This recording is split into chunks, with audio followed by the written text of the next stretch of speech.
Professor اعظم علی اویسی صاحب کی جانب بڑھیں گے۔ بخاری شریف کی حدیث سے بھی کچھ چیزیں آپ نے وضاحت کی، مثال کے طور پر آپ نے بیان کیا، اور تربیت اولاد کے حوالے سے گفتگو کا آغاز کرتے ہوئے ساتھ میں یہ بھی آپ سوال ایڈ کر لیجیے گا کہ اولاد کی تربیت والدین کی جانب سے مکمل بھی ہوتی ہے، مطلب ہر جو ہے وہ مرحلے میں رہنمائی اولاد کی ہوتی رہتی ہے، لیکن پھر بھی کہیں نہ کہیں آ کر کچھ ایسے عناصر نظر آتے ہیں کہ جس کی بیس پر والدین کی غلطی تو دیکھنے میں نہیں ہوتی، لیکن سوال والدین پر کیا جاتا ہے، اولاد کی غلطیاں والدین کو گنوائی جاتی ہیں۔ اس سے آپ اور اس میں تھوڑا سا ایڈ بھی کر لیجئے ساتھ کہ تربیت ہم کس کو کہتے ہیں، کہ کیا ہو تربیت، یعنی بہت بڑا بندہ ہم نے کوئی پروفیسر بنا لیا ہے، ڈاکٹر بنا لیا ہے، یا بڑا فر کوئی انگلش بول رہا ہے وہ تربیت ہے، یا فر عربی بول رہا ہے وہ تربیت ہے۔ تربیت کسے کہتے ہیں یہ بھی ساتھ تھوڑا سا ایڈ کر لیجیے۔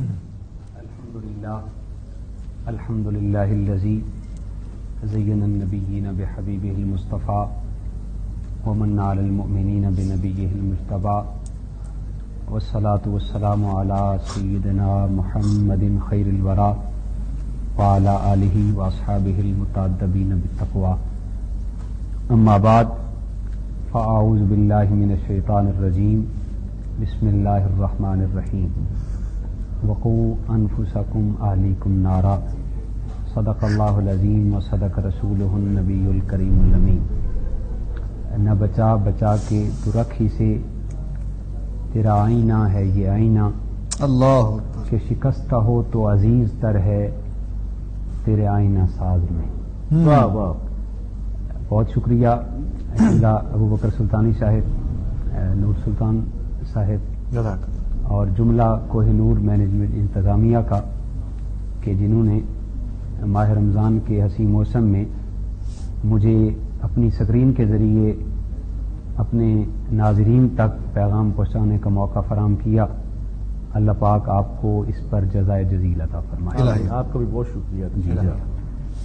یقیناً جس ٹاپک کا آج آپ نے انتخاب کیا ہے وہ ٹاپک انتہائی اہم بھی ہے اور حساس بھی ہے، جی، اور ہمارے معاشرے کی ضرورت بھی ہے۔ صحیح۔ اگر ہم اولاد کی پاکیزہ، نیک اور صالح تربیت کریں تو یہ تربیت نہ صرف ہماری آخرت کی بہتری کا سبب ہے بلکہ ہمارے بڑھاپے کا حسن بھی ہے، اللہ، اور معاشرتی وقار کا سبب بھی ہے۔ نور سلطان بھائی، اگر دیکھیں کہ ہم دین اسلام کے ماننے والے ہیں، دین اسلام نے اپنے ماننے والوں کو بے آب و گیا ہنگم نہیں چھوڑ دیا، بلکہ اپنے ماننے والوں کی تربیت کا خاصا اہتمام کیا۔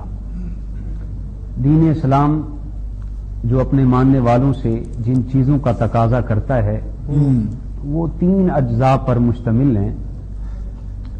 ایک جس کو ہم اعتقادات بھی کہہ سکتے ہیں، اس کا تعلق عقیدے کے ساتھ ہوتا ہے۔ اگر ہم نے اپنے عقائد ٹھیک کر لیے تو اس کا مطلب یہ ہے کہ ہم نے دین کا ایک حصہ اپنے من میں سمو لیا۔ ٹھیک ہے۔ دوسری چیز جس کا تعلق خود خالق کائنات سے ہے، اس کو عبادات کا نام دیا گیا۔ اس کا تعلق خالق کائنات پہلی کا اور دوسری کا، اس کا تعلق حقوق اللہ کے ساتھ ہے۔ اس بات میں کوئی شک و شبہ نہیں کہ یہ دونوں چیزیں اہمیت کی حامل ہیں، لیکن جس چیز کو خاصی اہمیت دی گئی وہ معاملات ہیں، تیسری قسم معاملات، اور یہ حقوق العباد پہ مبنی ہے۔ ٹھیک ہے۔ اس میں والدین کے اولاد پر حقوق ہیں، اولاد کے والدین پر حقوق ہیں، ماں کے بیٹے پر، معاشرے کے دیگر افراد کے ایک دوسرے پر۔ تو اس میں ایک مرکزی حق جو ہے وہ والدین کا اولاد پر جو ہے وہ اولاد کی تربیت ہے۔ ٹھیک۔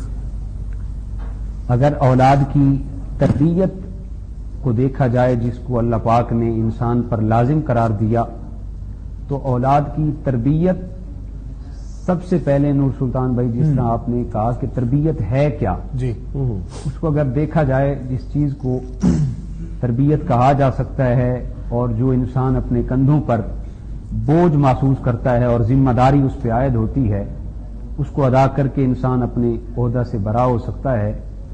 امام متقی علی ہندی نے کنز العمال کے اندر اس حدیث پاک کو کوٹ کیا کہ حضور جان عالم صلی اللہ علیہ وسلم نے ارشاد فرمایا ادبوا اولادکم علی ثلاث خصال، کہ تم اپنی اولاد کی تربیت 3 خصلتوں پر کیا کرو۔ ٹھیک، اولاد کی تربیت جس کو ہم تربیت کہہ سکتے ہیں، جی، وہ 3 چیزوں کا حضور جان عالم صلی اللہ علیہ وسلم نے ذکر کیا۔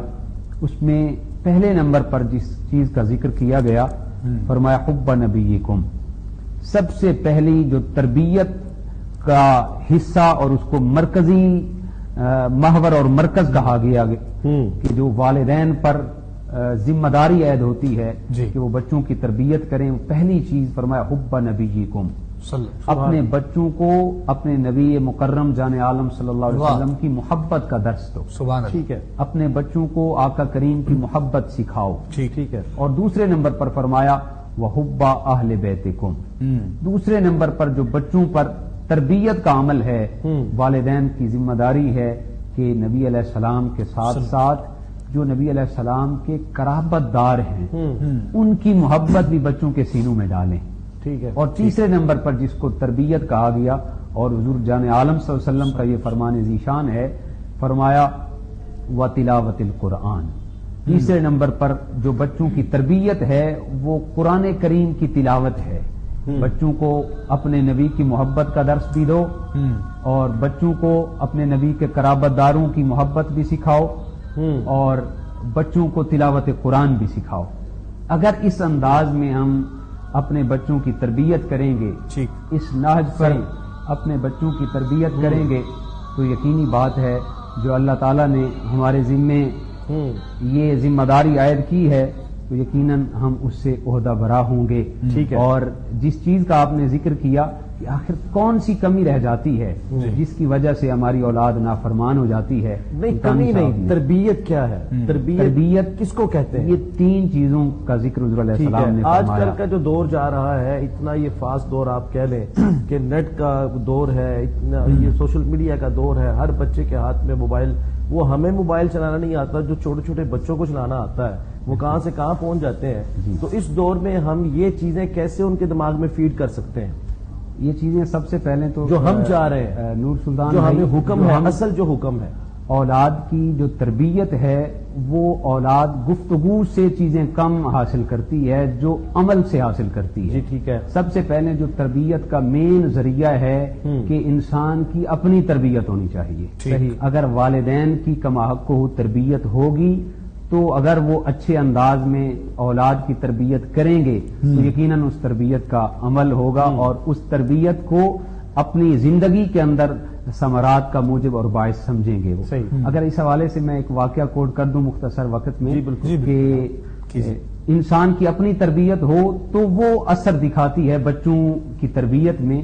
سیدنا عمر فاروق رضی اللہ تعالیٰ عنہ کا زمانہ تھا، آپ امیر المومنین تھے، خلیفہ وقت تھے، آپ رات کو گشت کرتے تھے، آپ ایک گلی سے گزر رہے تھے تو اچانک ایک گھر سے آپ نے آوازیں محسوس کی، آپ نے کان لگائے تو کیا دیکھا کہ ماں اور بیٹی کا آپس میں بحث مباحثہ ہو رہا ہے۔ ماں کہتی ہے ہمارے پاس ایک بکری ہے، اس کا دودھ کم ہے، اس سے ہم کما حق فوائد حاصل نہیں کر سکتے، ایسا کریں کہ اس دودھ کے اندر تھوڑا سا پانی ملا دیں، تھوڑا سا پانی ملائیں گے تو ہمارا گزر بسر اچھے طریقے سے ہو جائے گا۔ تو بچی کہنے لگی اماں اللہ نے منع کیا ہے اور حاکم وقت نے بھی منع کر رکھا ہے کہ دودھ کے اندر پانی نہیں ملانا۔ تو ماں کہتی ہے بیٹی نہ اس وقت حاکم وقت دیکھ رہا ہے نہ کوئی اور دیکھ رہا ہے، یہ تیری اور میری بات ہے، اگر تھوڑا سا پانی ملا لو تو ہمارا وقت اچھا گزر جائے گا۔ تو بچی نے جو جملہ کہا وہ سیدنا عمر فاروق نے بھی اپنے دل پہ سمویا اور امت مسلمہ کے لیے پیغام بھی چھوڑا۔ تو بچی نے کہا کہ اماں جان اگر حاکم وقت خلیفہ وقت امیر المومنین فاروق اعظم نہیں دیکھ رہے تو فاروق اعظم کا خدا تو دیکھ رہا ہے۔ تو آپ نے اس انداز میں اس بچی کے اندر اس انداز میں وہ تربیت تھی۔ اور پھر جب سیدنا عمر فاروق رضی اللہ تعالیٰ عنہ مختصر کروں آپ نے رشتہ مانگا اور رشتے کے طور پہ اپنے گھر لے آئے، اپنی بہو بنایا، پھر زمانہ گواہ ہے یہ تاریخ کے اندر آتا ہے کہ اسی عورت سے ایک بیٹی پیدا ہوئی اور اس بیٹی سے ایک ایسی ہستی یگانہ روزگار پیدا ہوئی جسے میں اور آپ عمر بن عبدالعزیز یعنی عمر ثانی کہتے ہیں. اگر والدین کی اس نہج پر تربیت ہو تو اولاد بھی دیکھا دیکھی وہ اس انداز میں تربیت پکڑتی ہے کہ جو یقیناً ایک کامل انسان کے لیے اسوہ بھی ہوتی ہے اور کامل انسان کے لیے زندگی گزارنے کا ایک آئیڈیل رہنما بھی ہوتی ہے. ٹھیک ہے، بہت خوبصورت